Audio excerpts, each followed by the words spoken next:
On most mornings, the reserve spoke to her in small, ordinary ways. Guinea fowl fussing along the road verge, reed beds breathing, hippo bellows rolling like a slow drum across the water.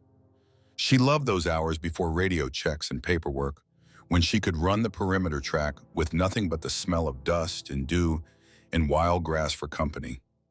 It had been 2 years since she had arrived from Sussex with a duffel bag, a ranger's certificate, and a heart that was sure this land would either change her or break her. It did both, just not in the order she expected.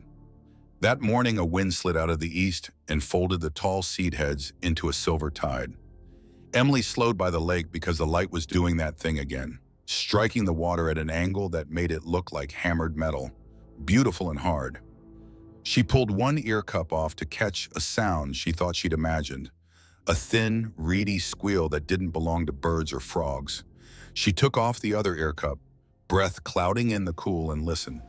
There it was, fainter now, but threaded with panic. A trumpet, but small. Wrong. Emily's jog became a scramble down the bank through reeds that brushed her knees and clung wetly to her calves. In a cutaway between two fever trees, the lake narrowed into a shallow backwater, a place where silt and plastic and reeds conspired to make quicksand. Something gray and slick thrashed weakly in that mire. A trunk lifted, curled, and fell. A calf. Its head was barely above the surface, eyes rimmed with mud and terror. It tried to plant its 4 feet and sank to the elbow. The reeds swayed with each exhausted lunge. Emily's mouth went dry. If the herd were close, the matriarch would be near enough to hear the calf's cries, and near enough to kill anyone she judged a threat. Emily scanned the shore. No silhouettes, no moving gray boulders in the trees, nothing but the hush of wings and the distant grunt of a hippo turning in a channel. She thumbed her radio. "Control, this is Emily on the East Lake Spur. I've got a juvenile elephant stuck in the backwater.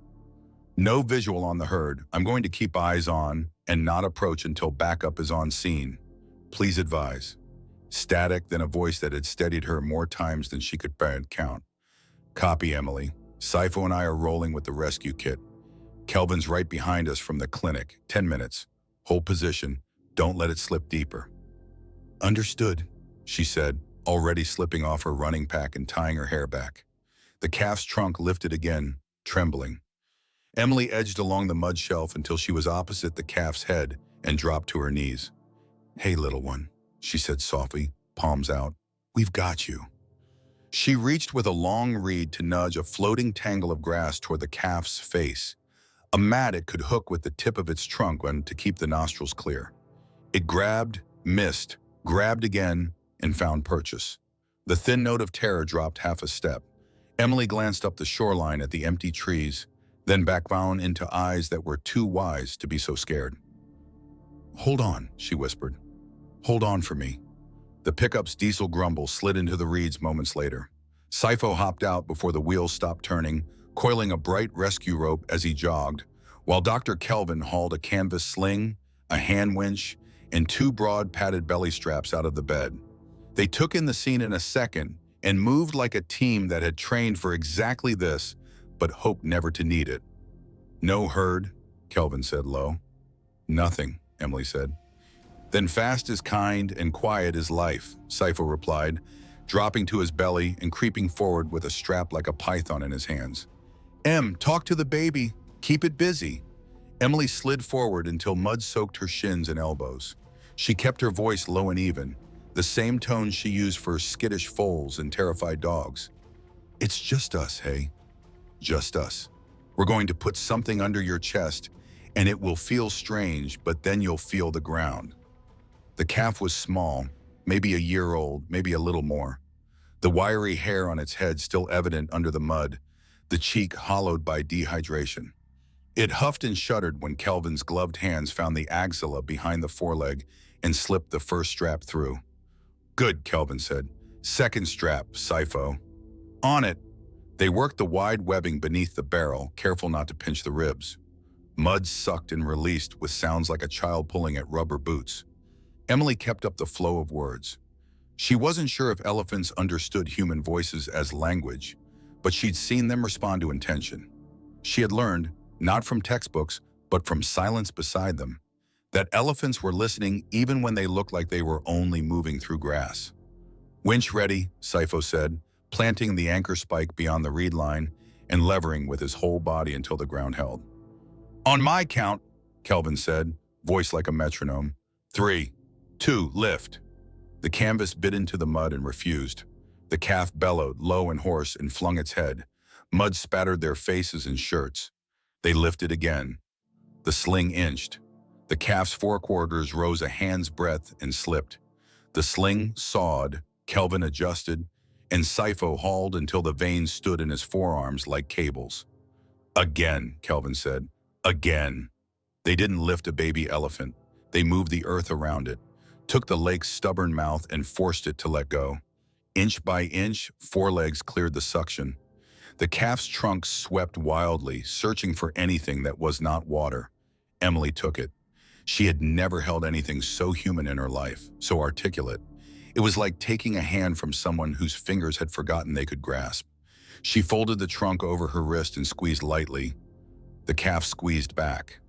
"That's it," she whispered, absurdly close to tears. "That's it." The last lip of mud released with a wet sigh. The calf sprawled forward onto the reedy shelf and lay there panting, ribs jagged under the skin. Its ears, caked and stiff, hung like torn flags. Blood threaded the mud on one hind leg, where a strand of barbed wire, river-borne trash from some forgotten fence, had cut a track high on the hock. Kelvin's eyes found it, then found Emily's. "We need the clinic," he said. They made a cradle from 2 poles in the sling, lashed quickly with rope, and 4 of them, 2 more rangers had arrived on a second truck, lifted with a grunt that pulled everything from their cores. The calf moaned as its weight changed planes. They kept the move smooth and slow, set the cradle into the lined bed of the truck, and covered the little body with blankets that smelled faintly of laundry, powder, and goat hair from some previous rescue. As they rolled, Emily sat on the tailgate with one hand inside, fingers curled lightly around the calf's trunk so it could feel that it was not alone.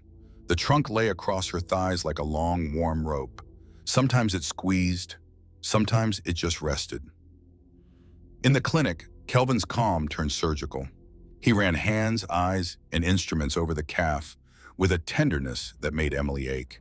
He set a line for fluids, took a fast blood draw, irrigated the cut at the hock with saline until the water ran clear. He snipped away dead edges with scissors that clicked, kindly. A dose of antibiotics, a whisper of anti-inflammatory. He slid a temperature probe and frowned at the slow numbers. "Hypothermic," he said. "We'll do warmed fluids, blankets, and keep those ears warm. Elephant radiators," he added, tucking a towel around each delicate, tattered ear. "Male or female?" Sifo asked. Kelvin lifted the tail gently and smiled. "She." "Of course she is," Emily said, and some of the tension left her shoulders. The calf's eyelids fluttered. The lashes were absurdly long for someone so muddy.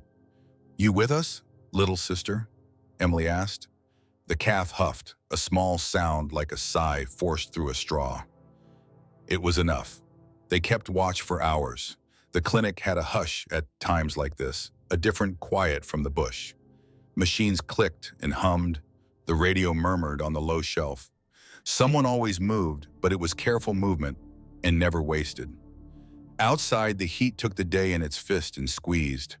By early afternoon, the calf had warmed, eyelids more certain, trunk more curious. She stood, wobbled, and leaned against the padded stall as if trying on her body for size. Kelvin offered a bottle fitted with the oddest contraption Emily had ever seen. A modified teat for a trunk, sanctioned by science and refined by desperate invention. The calf explored it, suctioned loosely, snorted milk down the wrong pipe, and sneezed it across the front of Emily's shirt. She laughed for the first time in 6 hours. A small, bright thing, and the whole room tilted back toward ordinary. "Now the hard part," Kelvin said, wiping milk off his glasses. "Where is her family?" Sifo pulled a map off the pinboard and spread it on the table. "We collared Thandiwe last winter," he said, tapping a green dot on the eastern sector. "If this little one is hers, or even from her herd, they'll be in the Mopani stands near the drift. That's 4 kilometers as the hornbill flies, but river bends turn 4 into 10. Emily traced the route with a finger. Herd will be edgy with a missing calf, she said. If they've moved, they'll circle back to water at dusk. Then we meet them with their child, Sifo said simply.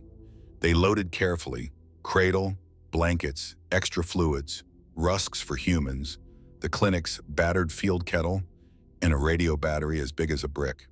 The calf protested at the movement now, stronger and less patient with indignities. Emily preferred her opinionated. Fear had its place, but life had more. Clouds shouldered the horizon as they rattled east, a charcoal bruise that promised rain, with the swagger of someone who had disappointed too often. The river smell thickened with mud and the sweet rot of flooding things. At the first drift, the pickup sloshed through brown water that curled greedily around the tires and tugged at decisions. On the far bank, a fallen acacia lay like a barricade. They winched, cut, cursed, and moved. By the time they reached the Mopane stands, the heat had softened into the kind of afternoon that teaches patience. Mopane leaves, like butterfly wings held nose to nose, barely stirred. A hornbill beat down a path of air overhead, wings sounding like a deck of cards riffling in a dealer's hands. Sifo killed the engine 50 meters short of the clearing and let silence settle. Emily climbed onto the bed and stood with one hand on the calf's back. "Feel that?" she whispered as the first hint of thunder walked along the far hills. "Rain coming, fresh grass soon. Your world is bigger than this fear." They waited. Waiting is where rangers earn their pay, waiting without filling silence with worry, without turning patience into something with sharp edges. Kelvin brewed tea on the little gas burner, because there are not many problems in this world that are made worse by hot water and leaves. They watched the tree line, listened for the low-frequency rumble that bodies feel before ears do. It came as a tremor through the bones of the truck. Emily felt it before she recognized it, the subsonic hum that rides the air when elephants speak to each other below the threshold of human hearing. She put her palm flat on the calf's shoulder. The little body vibrated and the trunk lifted as if pulled by a string tied to the sky. The calf answered with a sound too low for the ear, but not for the skin. It was like standing beside a bass drum the size of a house. "Where?" Sifo whispered. "Left of the termite mound," Emily said, squinting at the gray that was not stone. The shape shifted. Another shape resolved behind it, then another, moving with the slow intent of things that know they cannot be rushed. A matriarch stepped into the clearing, light touching the scars along her flank like the writing of a long life. Calves pressed flank to flank behind her. Aunties flanked. A massive bull lingered at the back with the patience of a mountain. Thandiwe, if the collar was true. Emily's heart climbed into her throat. "Okay," she whispered to the calf. "Listen, your family is here. We are going to let you go to them. Do not run. Do not fall." The matriarch's head lifted. Her trunk curled, tasted, pointed like a question. She was close enough now for Emily to see the frayed edge of the left ear, the notch that matched the photograph pinned to the clinic wall, a map of a known country. Kelvin's voice was softer than cloth. We open and we step back. No one gets between mothers. They lowered the tailgate and loosened the sling. For a moment, the calf froze, caught between security and the gravity of belonging. Then she stepped onto the red earth with the care of a pilgrim, putting a bare foot onto holy ground. The matriarch rumbled, and the sound hit Emily in the sternum like a hand. The calf answered, squealed high and anxious, then remembered herself and lowered the pitch to something more adult, as if shy of being caught a baby in public. They met in the middle of the clearing, trunk to trunk, mouths soft. The matriarch tasted the calf's face, the cut on the hock, the clinic on her skin, and found no lies. Aunties crowded, a crush of gray composure and anxious relief. One calf jostled and was disciplined with a decisive bop, because love is sometimes orderly. The bull huffed from the edges and chose not to intervene. Emily had told herself she would not cry. She failed exactly as long as it took the calf to tuck herself beneath the matriarch's ribcage and lean her whole weight there. The tears came hot and private. She turned her face and found Sifo wiping his with the back of a hand, an admission and a joke at once. "Let them choose the exit," Kelvin murmured. Thunder rolled closer, a kettle boiling somewhere you could smell but not see. The first fat raindrops smacked the dust and sent up ghosts. The herd assembled itself without fuss, a ballet without pretension, and turned toward the far trees. Then the matriarch paused. She lifted her trunk, and for the space of 3 breaths, it hovered toward the truck, toward the humans who had been near her calf. Emily did not move. The trunk hung a meter from her chest. The matriarch breathed it out, hot, sweet, the smell of crushed marula leaves and rain. And then she made a sound that Emily felt rather than heard. It loosened something inside her she had been holding a long time without knowing. "Go well, Makulu," Emily whispered. "Go safe." The herd disappeared into the trees the way big things always do here. Not magically, but with such quiet that magic seems the only explanation. Rain stitched the clearing clothes behind them. Back at the clinic that evening, the radio crackled with small congratulations from other units. The kind Rangers exchanged like strong tea, meant less to celebrate heroics than to say, "We saw, we stand with you." Emily logged the rescue: time, place, condition on arrival, interventions, release. Her handwriting always grew neater when she was tired, as if the part of her mind that wanted to unravel insisted instead on straight lines. She pinned a photo beside the log, a shot Sifo had taken on his phone of the calf's trunk draped across Emily's forearm, and wrote 2 words below it in block capitals: "Found family." She took her tea to the stoop and watched the storm rinse the day out of the sky. The smell of wet dust, the petrichor that novels over-describe but never quite catch, rose like incense. Somewhere out there, a matriarch told the story of a lost child who walked back into the ring. Emily had seen elephants do it, narrate to calves what the herd remembers. They do not forget their dead. They do not forget their rescues either. Morning found the reserve rinsed and new. The road, a corrugated ribbon the day before, lay smooth and glossy in the sort of light that gives even homely things glamour. Emily laced her shoes, stretched the sleep out of her shoulders, and ran. She took the lake path because some places become ritual after they hold your fear and give it back to you as something you can carry. At the backwater, the mud had settled into a darker stain, as if the day itself remembered. Hyena tracks stitched across it like punctuation marks, but no other danger had come in the night. On the slope above, tucked under a bush willow, she found something she hadn't expected. A strip of barbed wire, fresh and wicked, lodged in a tangle of root like a snare waiting for a mistake. She lifted it with gloved hands, coiled it with the respect owed to things that can still hurt, and carried it back to the truck. At the morning briefing, she laid the coil on the table. "We need to walk the inflow after every storm," she said. "Not just for erosion, but for what the river brings us from the farms. Fences, feed bags, nylon twine, all of it comes down to us." Sifo nodded. "I'll get the community team. We'll trade coffee for wire. Folks will bring it in if they know we'll buy." It was the oldest magic in conservation, turning a problem into a resource, giving the river less to carry and people more to gain than a dead cow in a fence. The new weeks came because they always do, threaded with small duties that never make films. Tire changes on bad roads, paperwork that explained in too many boxes why you'd spent too much diesel on a particular Thursday, meetings that juggled budgets with the grace of badly choreographed circus acts. There were good days, the kind where you spot a bad-eared fox pup for the first time, and there were the other kind when a snare line defeated you or a call came too late to make any difference. Twice they saw Thandiwe's herd from a distance in the Mopane, a heave of gray that looked somehow larger for including one more life. The calf moved sound now, gait even, scar on her hock healing into a pale seam. Once the herd crossed the fire break while Emily and Sifo waited with the engine off and the windows open. The matriarch stopped when she drew parallel with the truck. She swung her head toward them, ear notch bright in the morning, and rumbled. Emily smiled because she wanted to believe it was hello. She also smiled because wanting to believe that was not a sin here. It was a way to be brave without becoming hard. The next crisis, because the bush offers them like weather, arrived on a Sunday afternoon when the reserve held its breath under heat. A farmer on the boundary called to say elephants were in his sorghum, and his voice was already full of the fight he hoped he wouldn't have. Emily and the team rolled out with tripods, chili bricks, and the patience of saints, patient not with destruction, but with people, which is harder. They set beehive fences at the gap the herd had used last time.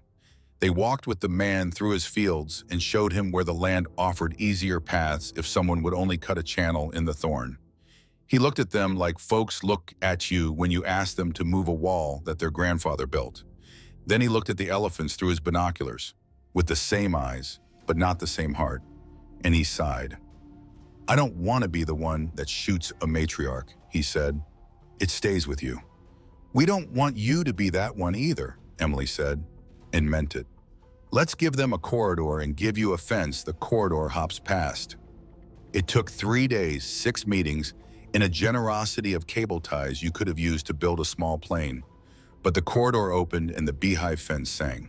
Thandiwee's herd found the neat cut and started to use it like they'd always known it was there. The farmer watched from the filled margin with arms folded and a smile so grudging it was practically a frown, which in that particular dialect meant gratitude. On the 4th evening, just before the moon hauled itself into the marula branches, something moved along the road by the lake in an unsteady line. An adolescent bull, too skinny, wandering with the restless arrogance of a teenager who has not yet learned that arrogance and loneliness make bad travel companions. He stepped into the water, sank to the knee in the wrong place, and bellowed. The radio cracked to life. "Emily."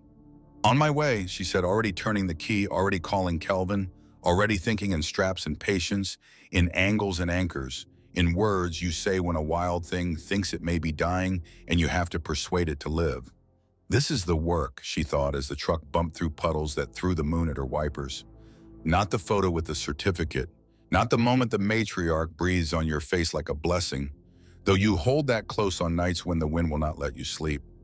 The work is the second rescue and the third in the argument with the man who grows sorghum because that is what his father grew, and anything else feels like treason. The work is the morning after a loss when you run the same path anyway. They saved the adolescent bull too. More straps, more mud, more cursing, more laughter, because humor is how you keep from cracking under the bigness of all this living and dying. He shook himself on the bank like a dee, sprayed them with a filthy benediction, and stamped off in the direction of trouble. Emily watched him go with the affection you reserve for dumb cousins and fools who will one day be wise because life will tutor them. Weeks later, when the rains were done with their dramatics and the grass had settled into a calm green, a tourist group stopped by the clinic to drop off a donation and a rumor. They'd seen a small elephant with a thin white scar on her hock playing with another calf by the drift, splashing water with her trunk like a child discovering both her hands at once. The matriarch, they said, wore a collar and a crown only Emily and her kind would see. "You think it was her?" the eldest tourist asked, tentative, as if the wrong answer would break something. Emily folded the receipt and handed it back. "I think the river remembers," she said, "and I think some stories get told for as long as anyone is listening." That evening, after she'd locked the clinic and put the good scissors back in the drawer where they could not escape and run off with the hemostats, she walked to the notice board and moved the photograph of the calf's trunk on her wrist to the center. She added a second picture beside it, Kelvin's shot of the matriarch's trunk hovering near her chest, and between them she wrote in smaller letters, "You are not alone." The next morning, Dawn spoke again. Emily laced her shoes and listened, not just for trouble, but for the ordinary miracles. The scrape of a tortoise in the verge grass, the cheap squeak of weaver chicks learning to be loud, the low hum you can feel from your ribs to your teeth when something enormous tells its young to stay close. She ran past the lake. Her feet found the path by muscle memory. In the backwater, lily pads had colonized the old hole and stitched it with coins of green. She smiled because nature is the best kind of thief. Stealing back what we lose and selling it to us is grace. Far off, a matriarch lifted her head, felt the air, and decided there was nothing today that required a trumpet. That too is a kind of blessing. And somewhere in that vast, rumor-filled grass, a calf with a pale scar on her hock kept pace beneath a rib cage that had become, again, a roof.